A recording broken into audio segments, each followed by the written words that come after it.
The habit Christians have of formulating their own convenient version of Jesus for them to believe in is a 2,000-year problem. Let me explain. Just before Jesus was crucified, there's something that happened that most of us do not tend to notice. Pilate, upon realizing that he was about to crucify an innocent man, 3 times offered to just flog him and let him go, because it was the custom of the Jews to have a prisoner released to them during the Passover, but they vehemently declined. So therefore, Pilate did something rather interesting.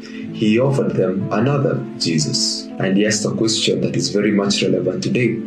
Which Jesus do you choose? You may wonder what Jesus I'm talking about. I'm talking about the person named Barabbas. Barabbas' first name was Jesus, and so in essence, Pilate was asking that question. Which Jesus of the 2 do you choose? Who do you think they chose? Of course, we all know the answer. They chose Barabbas, who was jailed for causing a riot and murdering people. The reason why they hated Jesus is because they expected him to become a ruler who would conquer the Roman government.